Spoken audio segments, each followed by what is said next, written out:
إن الحمد لله تعالى نحمده ونستعينه ونستغفره ونعوذ بالله تعالى من شرور أنفسنا ومن سيئات أعمالنا. من يهده الله تعالى فلا مضل له ومن يضلل فلا هادي له. وأشهد أن لا إله إلا الله وحده لا شريك له، وأشهد أن محمدا عبده ورسوله وصفيه من خلقه وخليله.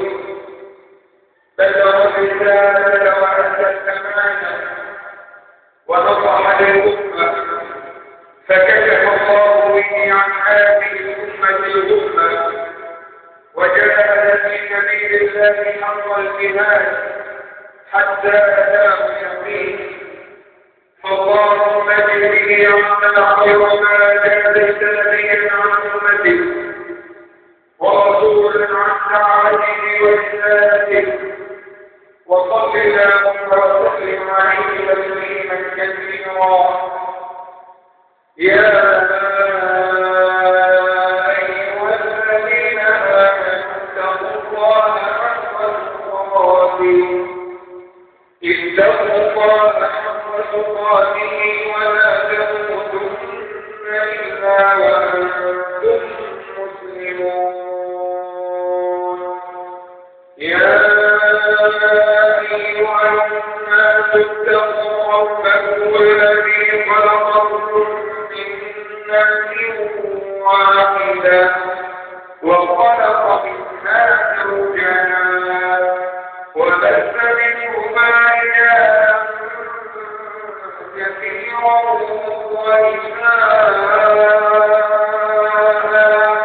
واتقوا الله الذي تساءلون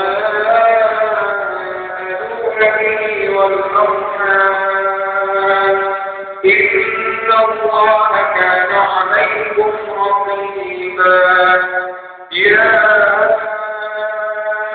أيها الذين آمنوا اتقوا الله وقولوا قولا سديدا يصلح لكم أعمالكم ويغفر لكم ذنوبكم، ومن يطع الله ورسوله فقد فاز فوزا عظيما.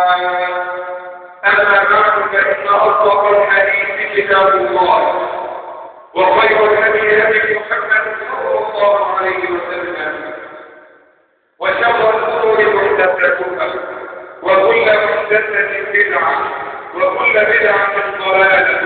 ثم أما بعد، فيا أيها الأئمة الكرام، فكيف حال قلوبكم مع الله؟ كيف حال قلوبكم مع الله؟ هذا هو السؤال الذي يحتاج إلى جواب. فكثير من الناس يهتمون بظاهرهم ولا يهتمون ببواطنهم. يذهب الرجل فيشتري أحسن الثياب، يأكل أحسن الطعام، ويشرب أحسن الشراب، ولكنه لا يبحث عن قلبه.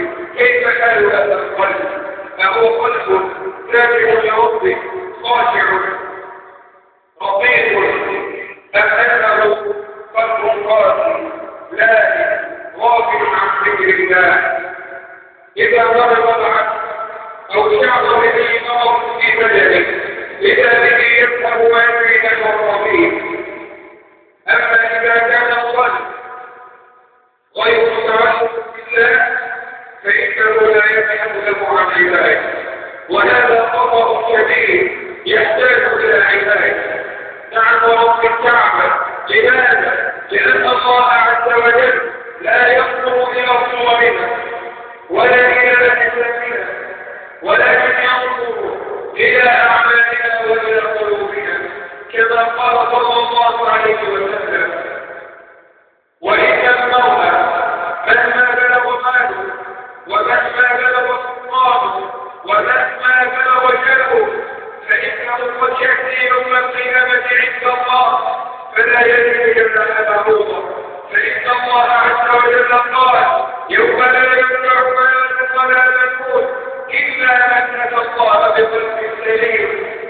فكيف حال قلبك عبد الله إذا جئت ووقفت أمام ربك يوم القيامة؟ هل هو سليم؟ هل هو سالم من العلم ومن الأمراض؟ ابحث عن قلبك. فقد قال صلى الله عليه وسلم: وإن للجسد مضغة إذا صلحت صلح الجسد كله، وإذا فسدت فسد الجسد كله، ألا وهي القلب.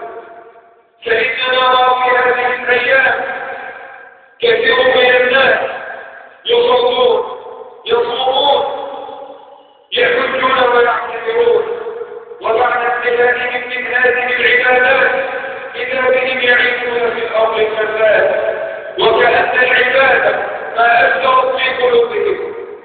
لماذا؟ لأنهم ما عاشوا بالعبادة في قلوبهم، دخلوا إلى الصلاة وقلبهم لا غافل، سألوا الله عز وجل الثبات وقلوبهم مشغولة بغير الله، وهذا خطر عظيم. فينبغي علينا أن نحذر من ذلك، وينبغي علينا أن نعلم أن الله عز وجل ينظر إلى القلب، وأن القلب هو أشهر ما في الجسد. فكما تهتم عبد الله ببدنك بالطعام وبالشراب، وكما تهتم بأولادك اهتم بقلبك. لماذا؟ حتى تصبح يوم القيامة، حتى تكون من الفائزين. فقد يقف الرجل في الصف وبجواره أناس كثر، ولكن بينه من الأجر والله به عليم. لهذا كان